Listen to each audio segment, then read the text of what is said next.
Saudara-saudara yang terkasih dalam nama Tuhan Yesus Kristus, selamat pagi. Mari kita beribadah sejenak. Kita menyanyikan buku NDHKBP dari nomor 249 ayat 1.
Kasih karunia dan damai sejahtera dari Allah Bapa dan dari Kristus Yesus Tuhan menyertai saudara-saudara.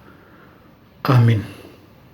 Saudara-saudara, firman Tuhan renungan harian Selasa 17 Agustus 2021 dari kitab Pengkhotbah pasal 7 ayat 8 mengatakan, akhir suatu hal lebih baik daripada awalnya.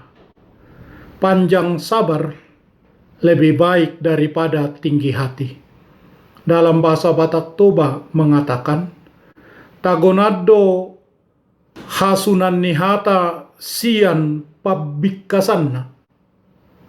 Tagonado halak nalabas marroha, sian halak nagijang marroha. Demikian firman Tuhan. Merdeka. Salah satu keadaan tidak merdeka, yaitu sifat jelek manusia, suka membanding-bandingkan.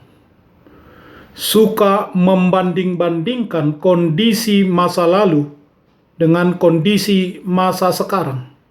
Ada orang yang berkata, sepertinya masih lebih enak zaman dahulu deh.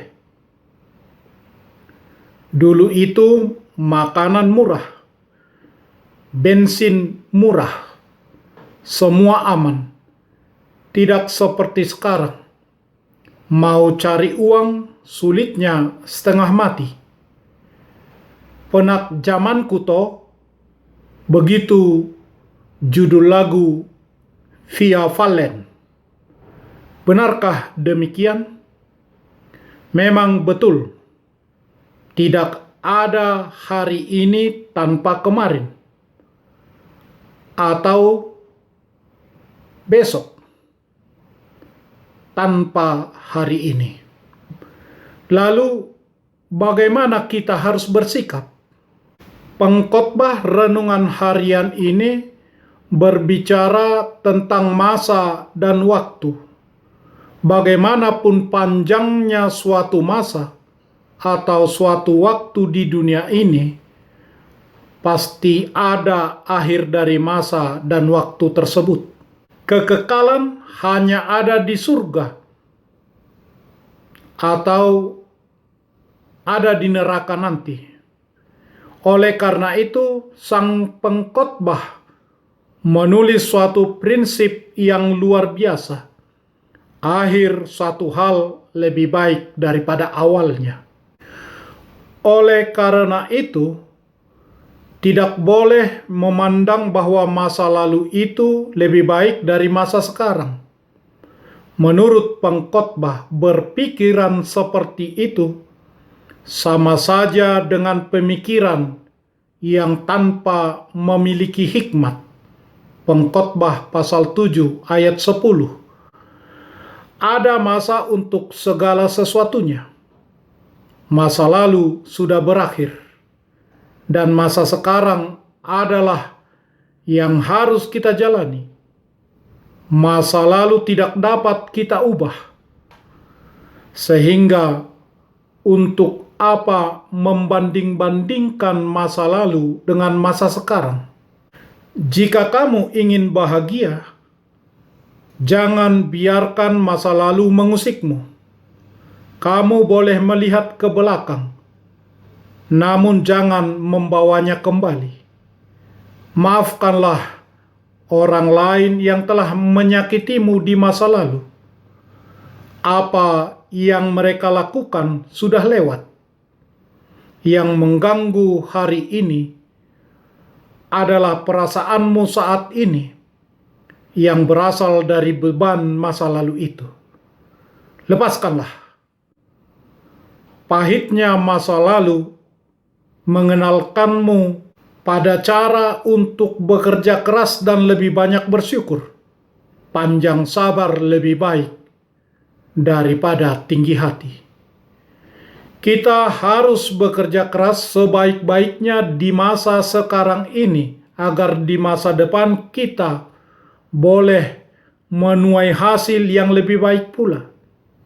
Karena kita percaya kepada Tuhan yang sanggup menyertai kita di dalam segala kondisi, di dalam segala keadaan, bahkan di masa-masa sekarang ini, di tengah pandemi coronavirus 19. Kesulitan itu sungguh kita rasakan. Belajar dari masa lalu, hidup untuk hari ini, berharap untuk hari esok. Begitu ditulis oleh Albert Einstein. Berterima kasihlah pada masa lalu, karena kamu bisa lebih memahami apa yang harus kamu hindari. Maka hiduplah saat ini dengan penuh semangat. Jangan biarkan apapun kesalahan masa lalu itu menjadi beban.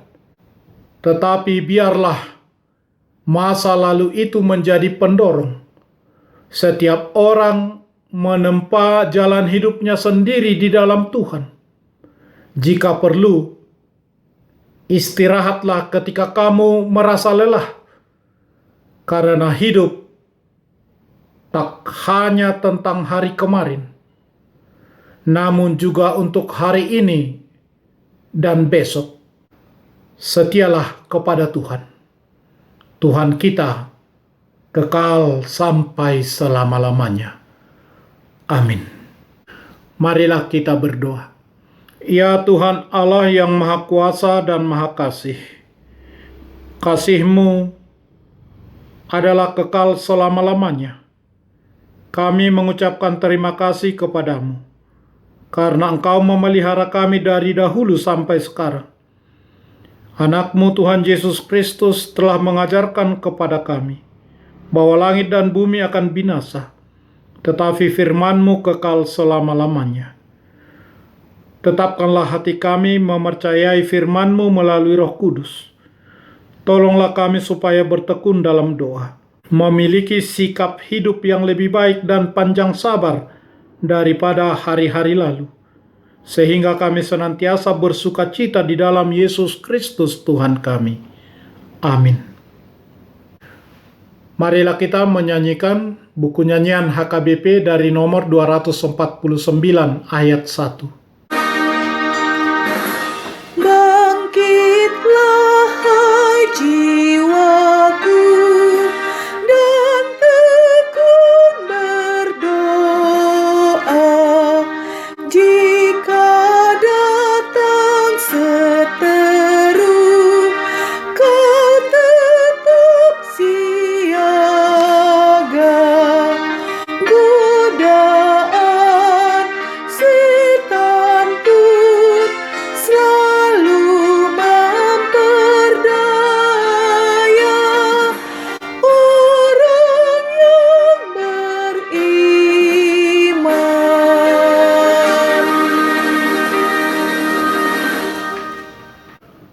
Marilah kita berdoa dalam doa Bapa kami. Bapa kami yang di surga, dikuduskanlah namamu. datanglah kerajaan-Mu. Jadilah kehendak-Mu di bumi seperti di surga. Berikanlah kami pada hari ini makanan kami yang secukupnya. Dan ampunilah kami akan kesalahan kami, seperti kami juga telah mengampuni orang yang bersalah kepada kami. Dan janganlah membawa kami ke dalam pencobaan, tetapi lepaskanlah kami daripada yang jahat, karena Engkau punya kerajaan, dan kekuasaan, dan kemuliaan sampai selama-lamanya. Amin. Anugerah Tuhan Yesus Kristus, kasih setialah Bapa, dan persekutuan Roh Kudus menyertai saudara-saudara. Amin.